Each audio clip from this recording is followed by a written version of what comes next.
اللہ اکبر اللہ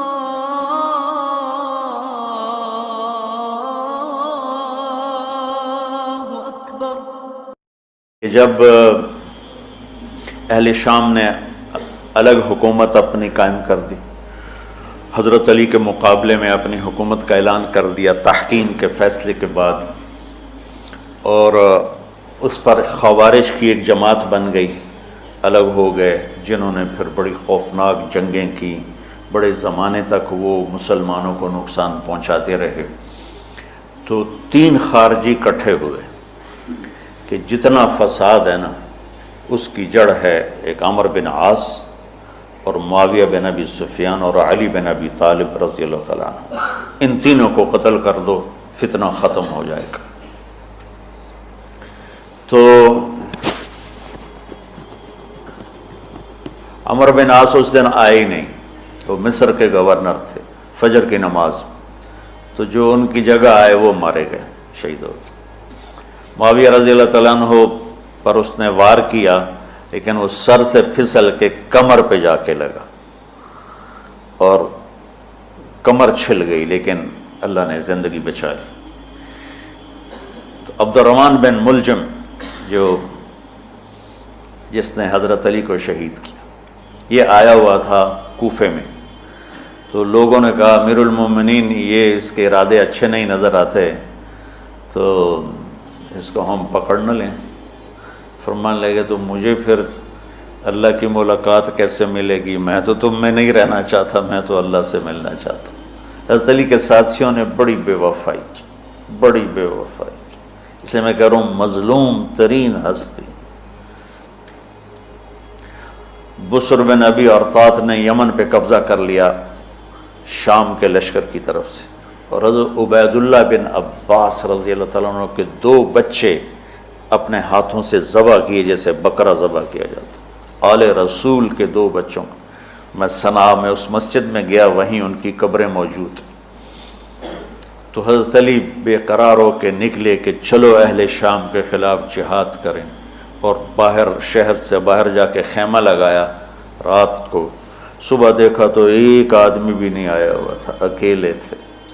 تو پھر بڑے دکھی دل کے ساتھ واپس آئے اور اپنی داڑھی کو پکڑ کر کہنے لگے تو کب رنگین ہوگی؟ ایک دفعہ بیمار تھے تو کہنے لگے یا رسول اللہ مجھے لگتا ہے میری موت کا وقت آ گیا۔ میں نے کہا نہیں، تیری موت آئے گی جب اس خون سے یہ رنگین ہوگی، جب تیرے سر کے خون سے تیری داڑھی رنگین ہوگی اس وقت تیری موت آئے گی۔ تو اس جملے کو یاد کر کے کہتے تو کب رنگین ہوگی، تو کب رنگین ہوگی۔ چونکہ ساتھی ساتھ چھوڑ گئے تھے تو شدید قسم کی بے وفائی کا سامنا ہوا۔ پھر آگے نسل ذبح۔ آپ نے حضرت حسین کا کربلا تو پڑھا ہوا، لیکن میں نے جو گلدستہ اہل بیت کے بعد میں نے جب پڑھا تو جو اس کمبخت ابو جعفر منصور نے آل حسن پہ ظلم توڑے، اللہ میری ہچکی لگ گئی روتے روتے۔ تو میں اس کی تفصیل آپ کو بتا نہیں سکتا کا مطلب ہے کہ میرا سر ساتھ نہیں دے رہا، تو ہچکی لگ گئی میری روتے روتے۔ ان کی ساری اولاد کو آخر میں پہلی دردناک سزائیں دی، دردناک سزائیں دی، اور پھر ان سب کو ایک کمرے میں بند کر کے چاروں طرف سے کمرہ ٹائٹ کر دیا، ہوا بند کر دی، گھٹ کے سارے شہید ہو گئے اس کے، تڑپ تڑپ کے سب اس میں شہید ہو گئے۔ اس لیے میں کہہ رہا ہوں سب سے مظلوم ہستی ہیں علی بن ابی طالب۔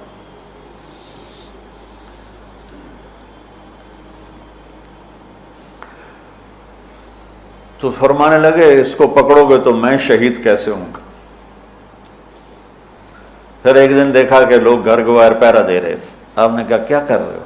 کہا جی وہ آپ کا خطرہ ہے، پہرا دے رہے ہیں۔ کہنے لگے کس سے دے رہے ہو؟ زمین والوں سے، آسمان والوں سے؟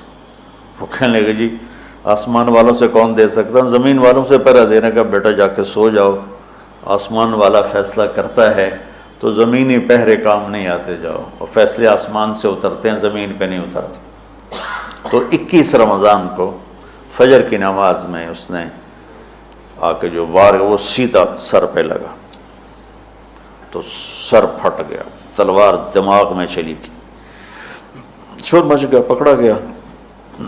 اب دیکھنا حضرت علی کے اخلاق،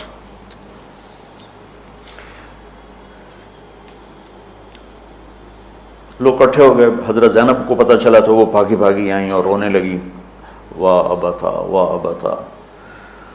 تو وہ کہنے لگا، وہ لوگ کو پٹی پٹی باندھنے لگے تو وہ کہنے لگا ابن ملجم جتنی مرضی پٹیاں باندھ لو، اب یہ مر کے ہی رہے گا، اس تلوار کو 1 مہینہ زہر میں ڈبو کے رکھا ہے پھر وار کیا ہے، تو اس پر تو بڑے سے بڑے حلیم کو غصہ آ جانا چاہیے، وہیں اس کا قیمہ ہو جاتا۔ اور حضرت علی کیا کہہ رہے ہیں، بھائی اس کے لیے نرم بستر بچھاؤ، اس کو گرم گرم کھانا کھلاؤ، اسے ٹھنڈا ٹھنڈا پانی پلاؤ، اگر میں زندہ رہا تو میں خود فیصلہ کر لوں گا مجھے کیا کرنا ہے، اور اگر میں شہید ہو گیا تو پھر پہلی میری درخواست ہے کہ اسے معاف کر دیں، یہ بتانا چاہتا تھا، اسے معاف کر دیں، اور اگر اسے میرے بدلے میں قتل کرنا چاہو تو پھر اس کو تکلیف نہ دینا، بس ایک ہی وار سے اس کی گردن اڑا دینا، اسے تکلیف نہ دینا۔ اللہ اکبر۔ آپ پڑھیں گے نا صحابہ کی سیرت تو سب سے زیادہ فضائل حضرت علی کے، سب سے زیادہ مقام اور مرتبہ تو ویسی جیسے خلفائے راشدین، سارے صحابہ اللہ کے ہاں مغفور محبوب، ان میں سے 10 مقرب ترین ابو بکر، عمر، عثمان، علی، طلحہ، زبیر، سعد، سعید، ابو عبیدہ بن جراح اور عبد الرحمن بن عوف، پھر ان 10 میں سے 4 محبوب ترین جو خلفاء بنے، پھر جیسے ان کی خلافت کی درجہ بندی ہوئی ایسے ان کے مقام اور مرتبے کی درجہ بندی ہوئی، لیکن فضائل سب سے زیادہ حضرت علی کے ملتے ہیں۔ اور یہ ایک فضیلت جو حضرت علی کو اللہ کے نبی نے سنائی، ہاتھ پکڑ کر یوں اپنے سینے کے قریب لگا کے فرمایا، اَتَرْضَىٰ أَن يَكُونَ مَنزِلُكَ مُقَابِلَ مَنزِلِي فِي الْجَنَّةِ، علی تو راضی ہے جنت میں تیرا گھر میرے گھر کے سامنے ہوگا۔ تو حضرت علی رونے لگے کہ نہیں حضرت میں راضی، میں راضی۔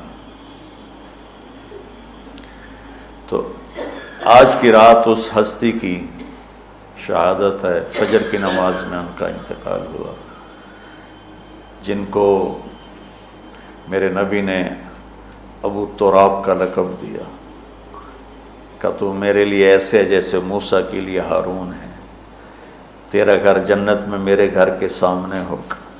پھر آپ نے اپنی بیٹی فاطمہ سے کہا، فاطمہ تو میں یہ دونوں، حسن حسین، اور یہ جو سویا ہوا ہے، حضرت علی جاگے نہیں، وہ سوئے ہوئے تھے، یہ جو سویا ہوا ہے ہم پانچوں آخرت میں ایک ہی جگہ پر ہوں گے، اکٹھے ہوں گے۔ تو یہ بڑے درجے کے صحابہ میں، اور اللہ کی قدرت ہے کہ اللہ نے کسی خالص ہاشمی کو حکومت نہیں دی، کامیاب نہیں ہونے دی۔ بنو عباس بھی اہل بیت ہیں لیکن ذرا دور سے، ان کے 35 حکمران آئے، 35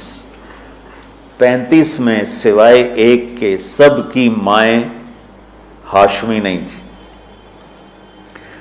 پہلے ہاشمی خلیفہ بنے حضرت علی، والد کی طرف سے بھی والدہ کی طرف سے، اور وہ کہتے تھے تو کب رنگین ہوگی، اور موت مانگتے مانگتے یہاں تک کہ شہید ہو کے چلے گئے اور دکھوں بھری زندگی گزاری۔ وَلَقَدْ رَأَيْتُهُ فِي بَعْضِ مَوَاقِفِهِ وَقَدْ أَرْخَى اللَّيْلُ سُدُولَهُ وَغَارَ نَجُومُهُ وَهُوَ قَائِمٌ يُصَلِّي فِي الْمِحْرَابِ قابضاً على لحيته يتململ تململ السليم ويبكي بكاء الحزين ويقول للدنيا إلي تغررت وإلي تشوقت وإلي تزينت وإلي تشوفت آه من قلة الزاد وبعد السفر ووحشة الطريق أيتها الدنيا غري غيري قد بتتك الثلاث عمروں کے قصیر و مجلسوں کے حقیر و خطروں کے یسیر آہن آہ من قلت الزاد و بعد السفر و وحشت الطریق، یہ درد بھری فریاد ان کی روز ہوتی تھی رات کو.